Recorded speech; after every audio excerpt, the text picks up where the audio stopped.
Breaking news po ito mga kababayan ko.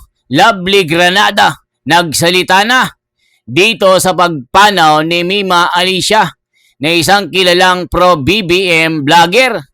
Kamakalawa po mga kababayan, sumambulat po ang balita sa social media na si Mima Alicia ay pinatay sa pamamagitan ng pagtadtad ng bala sa kanyang katawan at isa pong bala sa kanyang sentido.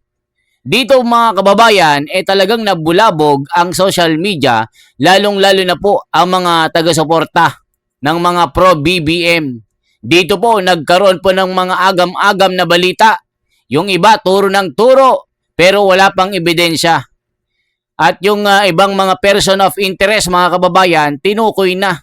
At dito, maski po sa mga iba't ibang mga balitaan sa social media ay binalita na rin. Maski sa News 5, sa GMA7 at iba pang mga mainstream media.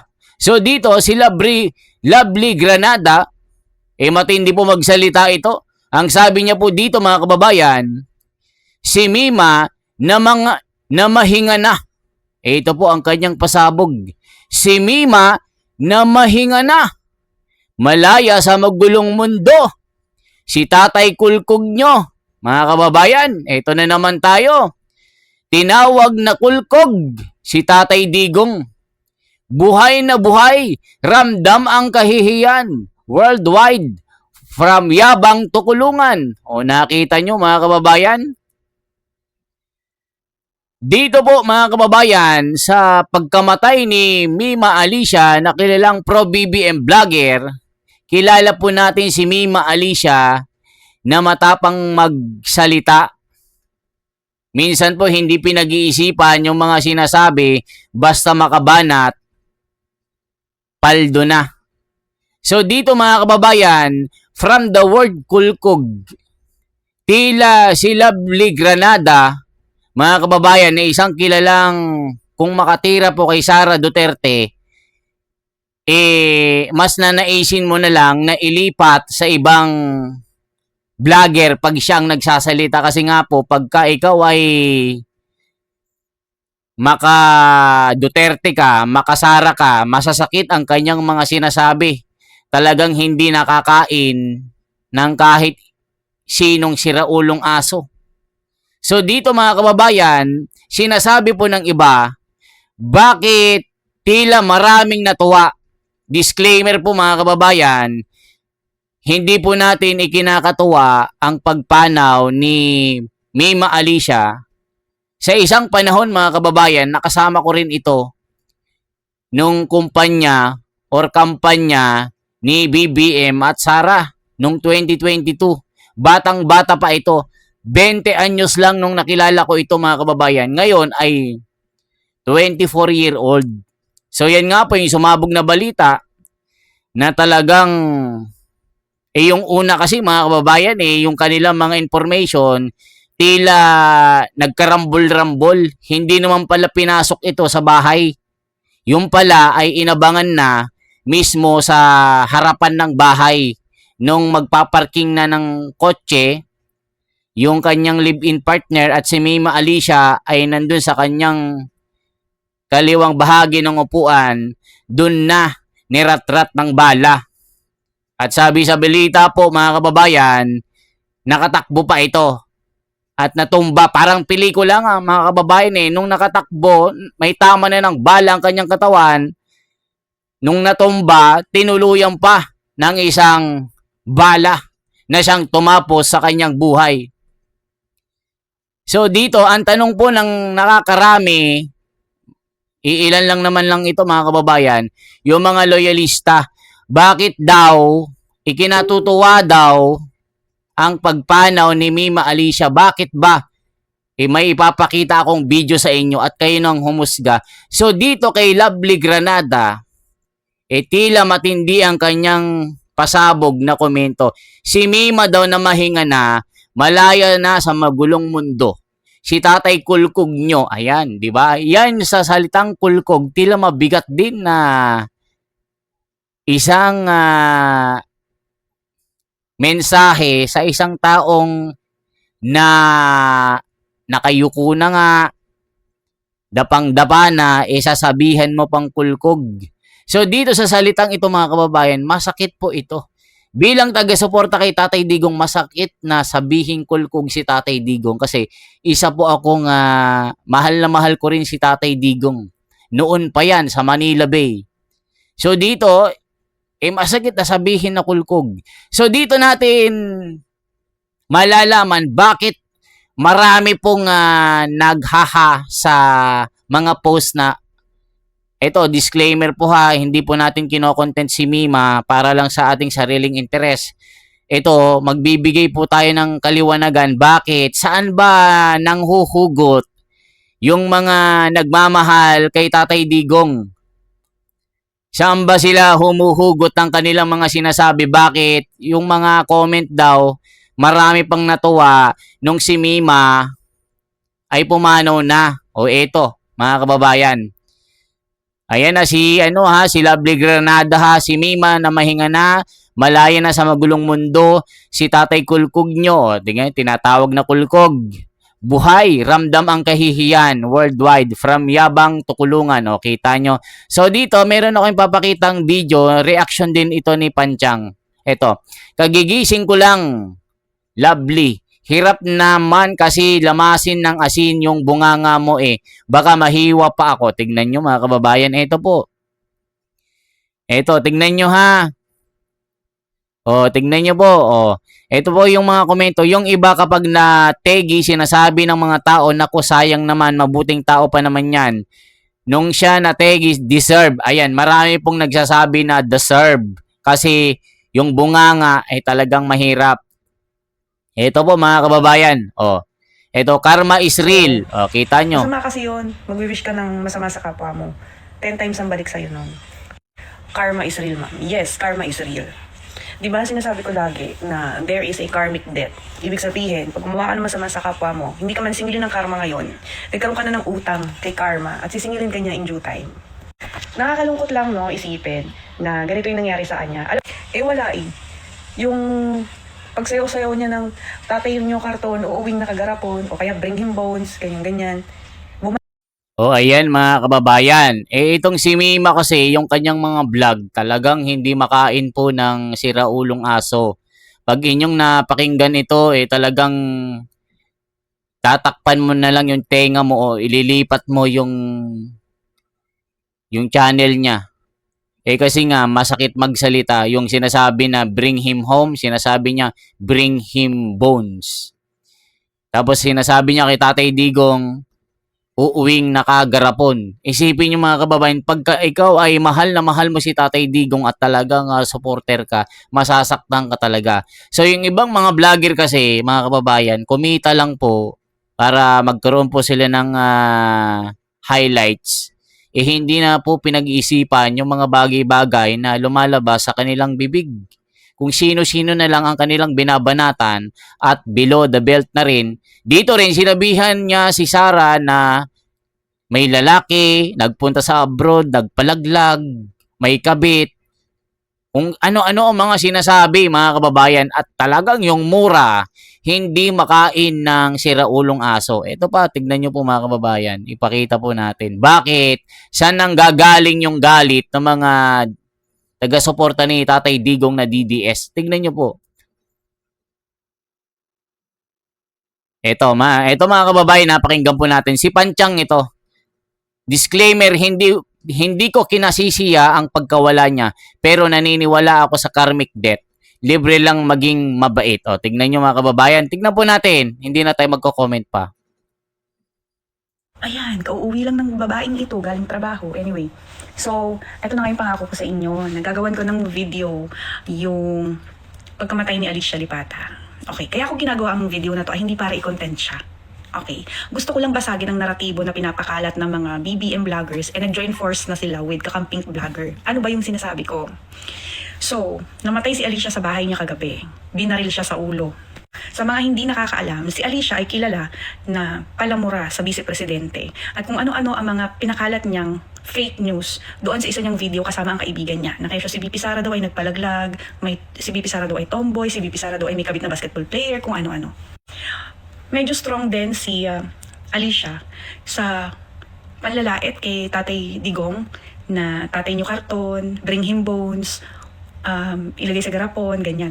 At isa din po ako sa na-trigger sa kanya na rumibat doon sa kanyang mga pinopost before. And simula nung magkaroon ako ng violation dahil pinost ko yung video niya, nadala na akong si Alicia comments or Alicia Lipata sa totoong buhay ay BBM vlogger. Before siya maging BBM vlogger, kilala po siyang supporter ng mga dilawan ni Trillanes, ni Rizal Tiberos o Laila Glime. May picture sila, hindi ko na maalala. So yun na nga, 21 hours ago, meron pa siyang nakita pa siya sa isang video ng isang content creator din na BBM vlogger, and 20 hours ago nakapag-upload pa siya sa kanyang Facebook and YouTube channel. Yung post niya kagabi is about Vice President Sara Duterte na nagre-request sa Senate na magdadala sila ng sarili nilang kitchen equipment at caterer. At kinu-question niya na bakit kailangan yung magdala ng caterer sa Senado, hindi ba masarap yung pagkain sa Senado, may balak pa kayong lasunin ng mga tao doon. Yun yung naratibo niya kagabi. So eto na nga, binaril po siya kagabi sa kanyang bahay, headshot. And then, after pumutok ng balita na nabaril si Alicia sa bahay niya, ang naratibo ng mga BBM vloggers at kakamping vloggers ay ang suspect ay DDS. Troll. Gusto ko lang ipaalala sa lahat na walang troll ang DDS. Ang mga Ayan mga kababayan, disclaimer po, tayo ay pinapaliwanag po natin yung mga possible na mga bagay-bagay. Bakit si Mima, yun ngayon nangyari. So, ang conclusion kasi ng mga loyalista, DDS na naman. Ayon dun sa mga investigation, wala pa na mga official na pag-iimbestiga. Pero before po na mangyari itong kahindik-hindik na balita kay Mima Alicia, meron na po siyang mga kasagutan sa FB, yung mga pinopost niya na parang yung ex niya dati. Yung kalib-in niya kasi, yun yung present na kinakasama niya. Yun yung nabaril din sa tatlong bala sa kanyang katawan na, ayun nga, nakaratay sa isang hospital. Si Mima, ayun, nakakaawa. Siyempre, kilala din natin kasi si Mima. So dito, diyan po nang gagaling lahat ng mga galit kay Mima. Bakit yung mga supporter ni Tatay Digong talagang nagagalit? Kasi nga yung bunganga. Yung bunganga, masakit magsalita. Kasi minsan kasi, ito, bilang vlogger po ha, ito ay payo lang po sa mga nagbablog din. Huwag masyadong magsalita ng mga masasakit kasi hindi natin alam kung anong balik nito. Gaya nung isang BBM vlogger, hinamon siya sa online, suntukan daw, lumabas ng bahay. Pwede ba yun? Hinamon ka lang ng suntukan, sabihin mo, lalabas ka, nag-video-video ka na doon, nasaan na yung mga didilis dyan? Para mo nang isinusubo yung sarili mo sa isang kapahamakan. Ikaw, ipoprovoke mo yung tao. Sinabihan ka lang na, oy, suntukan tayo. Lumabas ka ng bahay, nagbibideo ka na. Mga yabang lang kayo, ganun. Huwag ganun. Kailangan maging maingat tayo sa ginagawa natin. So dito, yung video ni Mima, ayun nga, binabash niya nga po si Sara Duterte na bakit kailangang magkaroon ng sariling catering. Yan na sabihin, lalasunin niyo ba yung mga tao dyan? O, tingnan natin. Para po malaman niyo po yung pinanggagalingan ng mga inis at galit ng mga tao. DDS po ay organic. May mga mukha kami, may mga pagkakakilanlan kami, at lahat po ng DDS supporter ay totoong tao. Never po nag-hire ng troll farm ang kampo ng mga Duterte kasi hindi na po kailangan. So yun po ang kanilang naratibo sa araw na ito. Ang pumatay kay Alicia ay DDS, troll. Ang mentality ng pumatay kay Alicia ay Duterte mindset. Yun ang pinapakalat nila. Gusto ko lamang pong bigyan kayo ng context sa nangyayari, no? Hindi na po kasi kayang ipagtanggol ng mga BBM vlogger ang realidad ng buhay sa Pilipinas. Kahit ano pong full blast media boosting ninyo na bumababa ang krimen sa Pilipinas ayon sa report ng DILG, kabaliktaran po yun. Hindi po bumababa ang krimen sa Pilipinas at hindi rin po bumababa ang paggamit ng droga sa Pilipinas. Gusto ko din po kayong bigyan ng isang background about kay Alicia. Meron po siyang ex-boyfriend na polis. Just recently po, nagkaroon po sila ng alitan ng kanyang ex-boyfriend at nag-file po si Alicia ng vowsy sa Pasay. Pero na-dismiss po yun. Ayun nga, yung sinasabi ko nga po na criminology. Yan yung nakaaway niya na parang sinaktan si Mima, nagkaroon sila ng kaso, parang nakulong nga yung lalaki, kinasuhan nga ng bawsi ito. So yan yung yung isa pang person of interest na tila may third party, yun na yung nangyari. Mama, ipapakita natin yung official na balita ng News 5 or GMA. Tingnan po natin mga kababayan na ito po. Tuloy pa natin. Ang ginawa po niya, nag-file po ulit siya ng another vowsy case sa Pasig naman po. So, bakit niyo po pagbibintangan na ang pumatay kay Alicia ay DDS? At bakit niyo po i-connect na naman sa mga Duterte? Hindi ba pwedeng personal? Gaano niyo po ba kakilala si Alicia? Ayan mga kababayan, yung isa kasing yung isang si Talakera. Kung sino-sino po yung mga pinagbibintangan niya. Mga kababayan, turo ng turo ng turo ng turo. Kung sino-sino mga tinuturo. 'Di ba? Mga kababayan, DDS at pinaparatangan pa niya yung isa pong entity. Kung kilala niyo po si Talakera, yun na naman ang sinasabihan niya na sila daw ang gumawa. Anong kinalaman nila? Ba't papatulan si Mima? Ang liit-liit na tao. Hindi pa pwedeng personal na laban niya sa buhay? 'Di ba? Si Talakera, mga kababayan, si Pebbles, talagang matinding magsalita. Ayan, yung iba kasi mga vlogger, mga kababayan, parang mga untouchable. Feeling nila, mga anak ng Diyos sila. Mga immortal. 'Di ba mga kababayan, para bang hindi sila napapaso pagka dumaan sila sa apoy. Ganun yung feeling nila. Para silang mga, alam mo yun yung feeling untouchable, feeling big sila. Dapat maging mapagpakumbaba pa rin tayo. Ang pagiging vlogger kasi, marami akong kilala pong mga loyalista na vlogger na pag nagkita-kita kami, magkakaibigan pa din kami. Kahit magkakaiba po kami ng mga prinsipyo na pinaniniwalaan. Yung iba, personal. Pag iba yung sinisuportahan, kalaban na din niya. Personal yung vlogger, wag ganun. Marami akong kilala, mga kababayan. Diba? Marami akong kilala na vlogger na BBM vlogger, pero pagka nagkita-kita kami, ganun pa din ang pagkakaibigan. Yung iba kasi talagang siniseryoso eh. Dito, magkakaiba tayo ng prinsipyo sa pangpolitika na aspeto, pero magkakaibigan pa din. 'Di ba? Yung iba talagang away-away sila, 'di ba? Dati po mga kababayan, nung campaign, kasama po ako sa nagtaguyod ng kampanya ni BBM at si Sara. Pero by 2023, umalis na po ako. Siyempre, ayaw ko rin ng may bossing, ganyan. Ayaw ko ng mga may grupo-grupo. Talagang pro Duterte talaga ako. For transparency, for a better democracy, so suportahan ko si Senador Marcoleta hanggang sa kahuli-hulihan ng mundong ito. Kasi katwiran at katotohanan ang pinaglalaban natin eh. 'Di ba? Hanggang doon lang tayo, pero magmura ka, hindi pwede. Hanggang bendalo lang tayo. Hanggang school bukol. 'Di ba? Yun pwede bang tanggapin yun eh. Talagang isa pong criticism talaga yun, yung bendalo.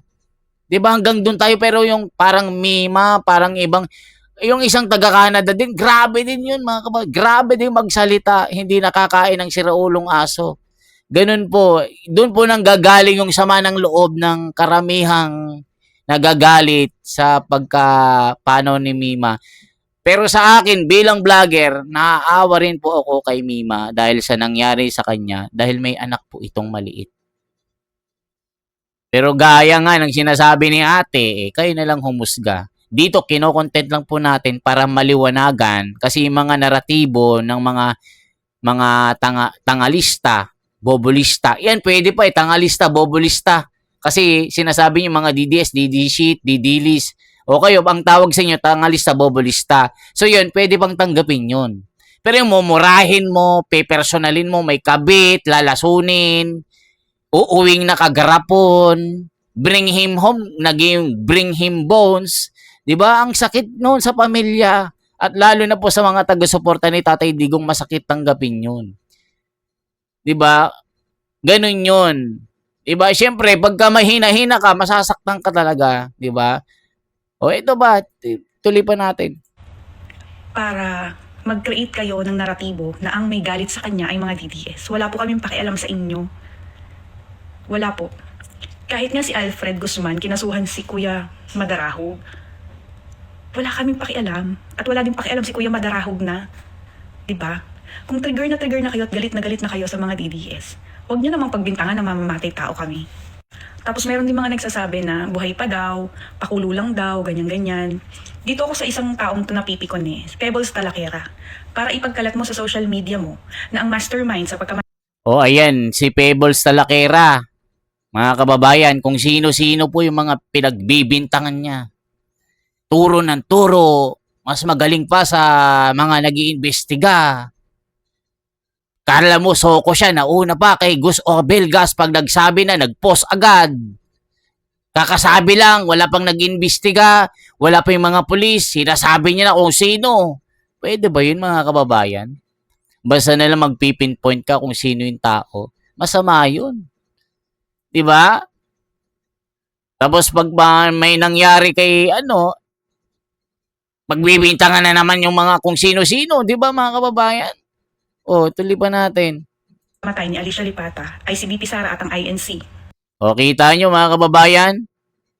Si BP Sara at yung isang organization, hindi pwedeng ganun na pagbibintangan mo lang ng kung sino-sino, di ba?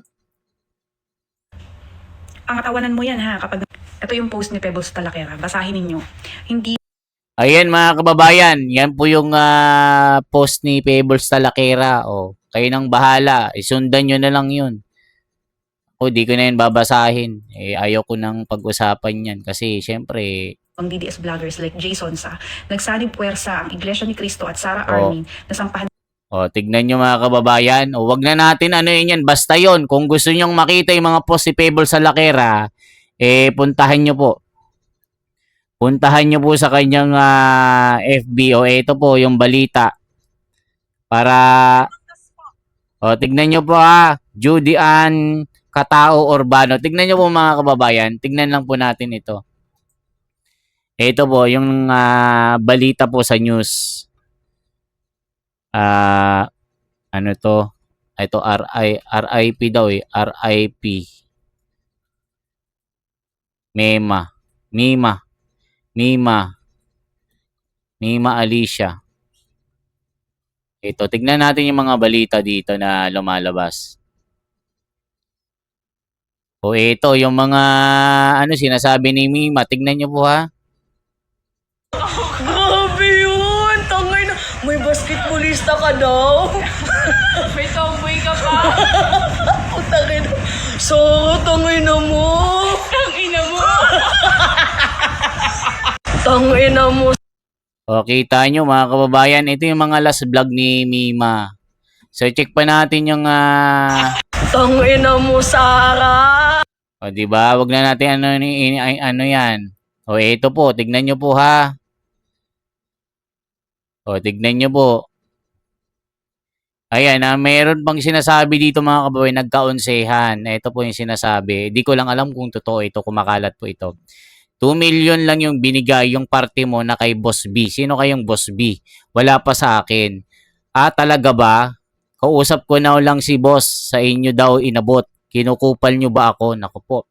Kung may party ka sa 2 million, di 5 na maghahati doon, pang-apat na lang na tao yung tig 250k. Tignan nyo. Talaga bang 2 million lang? 2.5 ang ibinigay. Wag nyo ko galitin.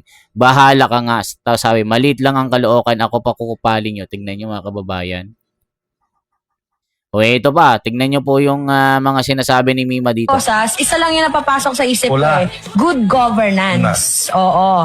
Pero pag naririnig ko yung Sara Duterte, yung green, magnanakaw talaga eh. Wala talaga mga minamal. Kahit anong gawin. Alam niyo, wala naman talagang naiwang magandang legacy eh. Itong si Sara Duterte, kung gusto nyo si Digong, okay lang. Pero yung gugustuhin nyo, itong si Sara Duterte na wala namang ginawa, tapos pag tinanong kayo kung ano yung nagustuhan nyo kay Sara, tapos ang reflect nyo, dyan kay Digong, hindi na maganda yon. Meron na kayong tama. Kung ako kung ako ay isang DDS, tapos tatanungin ako kung ano yung nagawang maganda ni Sara Duterte. Hindi mo nga nga DTS ka. Wala akong may papakitang maganda na O ayan mga kababayan. So i-check lang po natin yung balita dito, yung binalita. Kasi pati ako, hindi pa ako convinced na si Mima iwala na eh. Wait lang mga kababayan. Ito po. News 5. Check nga natin News 5. Mima, Alicia. Tingnan natin para po malaman nyo.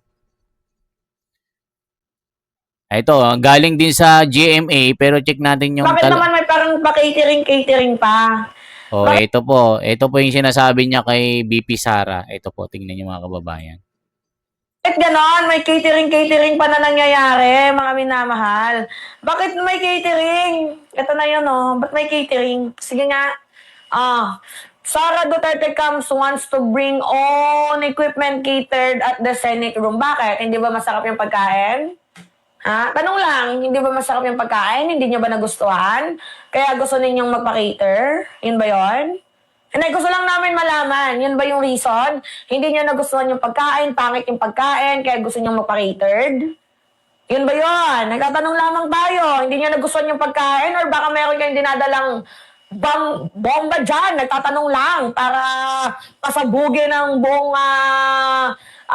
impeachment hearing trial na yan. O, nakita niyo mga kababayan? Asan nga ba yung balita dito?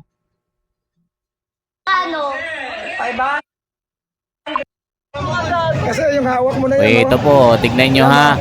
Yung mga last vlog ni Mima ito. Ayan, pinoprovoke niya yung mga supporter po ni Tatay Digong. Ayan. Oh, ina-attack daw siya pero hindi naman ina-atake. You are provoking. You Oh. are provoking, miss. Oh, sino guilty? You are provoking. Oh, pinoprovoke niya yung mga... Tahimik. Sinalukay mo na naman. Ayan, oh. Tahimik sila kanina. Oh. Ayan. Hindi. So ayan, ina-attack daw siya pero hindi naman siya ina-attack. So i-check po natin yung balita po dito para masatisfied. Judy Ann Cato Urbano. Check na natin. Judy Ann, check natin. Judy Ann. Ito yung balita eh. Judy Ann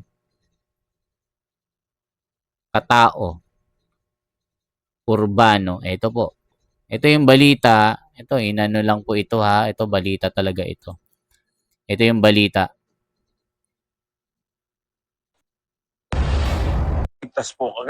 Dead on the spot ang isang political vlogger matapos pagbabarilin habang papasok ng bahay sa Caloocan. Sugatan naman ang kanyang kalibin na duguan pa ng madatnan ng mga otoridad.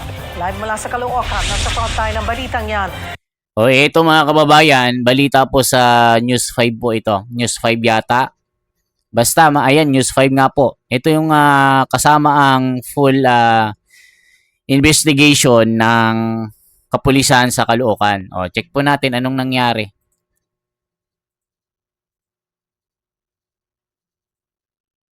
Si News 5 Mr. Exclusive, Gary De Leon. Gary, ano pa ang mga nakalap mong impormasyon sa kasong ito? Cheryl, patay ang political vlogger na si Mima Alicia at kritikal naman sa tama ng bala ang live-in partner nito matapos pagbabarilin ng riding in tandem sa harap ng kanilang bahay sa Caloocan. Nakaandusay sa kalsada at wala ng buhay ang babaeng ito nang madatnan ng mga otoridad sa Barangay 171, Caloocan City. Pinagbabaril umano ng riding in tandem ang babae na kinilalang si Mima Alicia, isang political vlogger. Agaw buhay naman ang kalibin niyang si alias Nelboy na tinamaan din ng bala. Nakausap pa siya ng mga barangay tanod habang dinadala sa ospital. Hazard po kayo. Para maubusan ako ng hininga. Sige lang. Laban. Base sa investigasyon, pasado alas 3 ng madaling araw kanina nang magparada ng kotse sa harap ng bahay nila si Alicia. Bumaba si Nelboy para buksan ang gate. Doon na biglang sumulpot ang riding in tandem at malapit ang binaril si Alicia na nasa driver's seat. Habang nakaparada ang sasakyan ni Mima Alicia sa lugar na ito para magparada ng sasakyan ng kanyang live-in partner, dinaanan sila ng riding in tandem at pinagbabaril. Sinubukan pa ni Alicia na tumakas at tumakbo pero muli itong binaril ng riding in tandem. Dead on the spot si Mima Alicia matapos tamaan ng bala sa ulo at katawan. Inabutan ng mga residente si Nelboy na nakaupo sa harap ng gate ng bahay. Duguan sa tama ng bala at humihingi ng saklolo. Habang itinatakbo si Nelboy sa ospital, tinanong rin ito ng mga tanod ng barangay kung may banta sa kanilang buhay. Kilala mo ba yung suspect, Nel? Hindi po. Pero, ano yun? Sa negosyo? Hindi ko po alam. Sundan kayo dito. Nandyan po sila nakabang eh. Ayon sa may-ari ng inuupahan nilang bahay, bagong lipat lamang daw sa Caloocan sina Alicia at live-in partner nito na si Nelboy. O yan mga kababayan, bagong lipat lang. Wala pa yatang isang buwan. O ito pong pasanong ang sabi ng may-ari ng bahay. 1.5 months po, sir. Sila, ano Opo. pakilala sa inyo, sir? Nagbayan sila ng motor, sir. Kasi yung lalaki, sir, ang kausap ko dyan. Wala raw nakakakilala sa dalawa at sa pagiging political vlogger ni Alicia. Madalas mag-post si Alicia ng content na sumusuporta kay Pangulong Bongbong Marcos. Bumuhos ang pakikiramay mula sa mga kapwa pro-BBM page at vloggers. Ilang oras matapos ang pamamaril, dumating ang dalawang lalaki at pilit pinabubuksan ang bahay ng mga biktima. Nagpakilala silang kamag-anak ng mga biktima at kukuha raw ng gamit ni Nelboy at pera na gagamitin sa ospital ng biktima. Galing po kami ng presinto, nagpirma-pirma po siya doon, binigay po Dito mga kababayan, talagang mautak din yung may-ari ng bahay. Siyempre, meron gustong yung dalawang lalaki, nagpakilala na kamag-anak, gustong pasukin yung bahay. Kukuha daw ng pangbayad ng hospital. So, hindi po pinapasok yung lalaki. Siyempre, under investigation pa yung bahay at hindi pa natatapos yung resulta ng pag-iimbestiga. Kasi pagka mamaya, yung mga gamit doon, mawala pa. Siyempre, magkakaroon ng discrepancy yung kabuuan ng pag-iimbestiga kung anong nangyari. 'Di ba? Magagamit din kasi ng kapulisan yan eh. yung cellphone and susi sa kanya. Dahil po, yun nga po, pinaliwanag po yung sitwasyon. Galing na kayo ng stasyon? Yes po. Okay. Nag-waiver po doon. Tsaka, mamaya, babalik po siya para ibalik din po yung cellphone. Hindi muna pumayag ang may-ari ng bahay. Humingi po ako muna ng clearance sa police, sir. Kasi baka under investigation pa po yung bahay. So, para po ma-preserve muna yung crime scene, sir. Kabilang nga sa iniimbestigahan Cheryl ngayon ng mga pulis kung may kinalaman sa krimen ang negosyo na mag-live-in sa buy and sell ng motorsiklo. Inaalam din kung may kinalaman ang pagpatay kay Mima Alicia sa pagiging political vlogger nito. Ayan mga kababayan, kaya yung iba na vlogger, wag mo na kayo magko-conclude kung sino-sino. Turo ng turo. Gaya nga ni Pebbles sa Lakera, ang dami niyang mga binabanggit sa kanyang mga posts, pero 'di ba? Hanggang turo lang. Hindi pa tapos yung pag-iimbestiga, turo ng turo. 'Di ba? Meron ngang nag-post, nagkaonsehan daw. Hindi nagkabigayan. Isipin nyo, 2.5, naging 2 million. Hinahanap ni Mima yung kanyang parte, pero tila nagkakalabuan. So, yun din yung isa na tinitingnan. So, hindi natin sinasabi na totoo ito.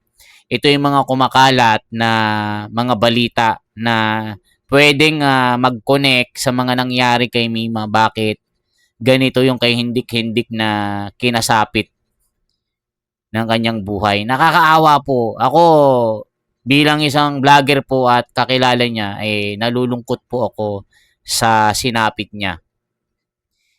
Ito po ay magsilbing paalala po sa lahat ng mga aspirant or mga vlogger na dapat tingnan din natin yung mga sinasabi natin. Ang sabi rin nung isang vlogger na nagko-comment, dapat maganda yung itanim mo. Maganda yung mga iiwan mo. Kasi halimbawa, yung mga masyadong harsh yung mga sinasabi mo, masyadong masasakit, masyadong nagmumura ka, malalim na yung parang nagagalit ka palagi. Kaya yung mga comment, naghahaha sila tapos nagagalit yung iba, bakit? Masatuwa pa daw yung mga DDS. Hindi natin alam, di natin sila masisi, mga kababayan ko. Hindi natin sila masisi kasi sinasabihin nyo si Tatay Digong na sinasabi ni Mima na si Tatay Digong ay uuwing nakagarapon, bring him bones. Tapos kung ano-ano yung mga sinasabi niya. So yung mga taga-suporta ni Tatay Digong, magagalit talaga. Diba? Imbes na malungkot sila, maalala nila yung mga magaganda mong ginawa, ang maalala nila yung mga pagmumura mo, yung mga ginawa mo nung ikaw ay buhay pa. Ito, pinapaliwanag lang natin mga kababayan para kasi ang pinapalabas kasi ng ibang mga vlogger, lalo na yung mga loyalista na BBM vlogger, masama ang mga DDS. Hindi ganun mga kababayan. Saka ang DDS wala pong troll farm. Totoo na tao yung mga DDS. Ako, nalulungkot po ako bilang isa po sa mga nakakakilala kay Mima. Marami akong kaibigan ni Mima, mga kababayan. Pero pag walang kahit ako ay iba, pro Duterte ako, pag nagkita-kita kami, same pa din kung ano yung pagkakaibigan, ganun pa din. Okay, kayo, anong masasabi nyo dito? Lalong-lalo na kay di ba? Sinasabi niya kulkog na tatay nyo, di ba? Nagsabi na rin siya. Kaya yung mga supporter ni Tatay dito, nagagalit na naman kay Granada ngayon, di ba, mga kababayan ko? So, lesson learned, kung ano yung itatanim mo, yun yung aanihin mo.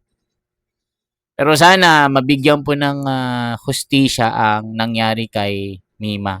Sana mahuli talaga yung tunay na gumawa sa kanya ng ganito. Diba? Kasi ididikit na naman nila kay Tatay Digong, EJK. Ba't EJK? Diba? Diba? Nasaan yung doon? Common sense lang, ba't ibibintang kay Tatay Digong? Ibibintang kung sino-sino. Hindi ba pwedeng third party? O, tingnan nyo, yung kanyang dating live-in partner. Diba? Nagkakasuhan sila. O yan, nag-away-away. Hindi ba pwedeng idugtong doon? Bakit kay Tatay Digong at kung kani-kanino ibinibintang kagaya ni Pebbles? Talakera kung kani-kanino binibintang, di ba mga kababayan? O yan lamang po ang ating bahagi. Kinontent lang natin ito para mabura yung sinasabi nila na kasalanan ng mga DDS. Wala pong ganun. Bintang kayo ng bintang, wag ganun. Kailangan maging maging matalino kayo, hindi banat ng banat, hindi ganun. Kailangan magtanim din tayo ng magaganda, hindi laging, kasi yung iba nawiwili, kumikita. Sige, banatan natin, kikita tayo. Dapat hindi ganun yung naratibo natin. Kasi mga politiko lang yan. Hindi kayo matutulungan ng mga yan. Diba? Pero yung tayo mga vlogger, kung ano yung mga pinagsamahan natin, ganun pa din. Kung kaibigan kita, magkaibigan tayo. Hindi, personal mo, walang ganun. Diba? Yung iba kasi parang untouchable na, di ba mga kababayan? Ang dami kong kilala mga vlogger na pro BBM vloggers, pero pag nagkita-kita, magkakaibigan. Di ba mga kababayan? O yan, kaya dun yung pinanghuhugutan ng mga nagmamahal kay Tatay Digong at kay Sara. Yung mga nangyari na sinabi ni Mima, doon po nanggagaling lahat ng mga tawa. Yung mga parang kinakatuwa nila, doon lahat. Kasi nga nung nabubuhay pa si Mima, talagang yung kanyang mga sinasabi hindi makain ng siraulong aso.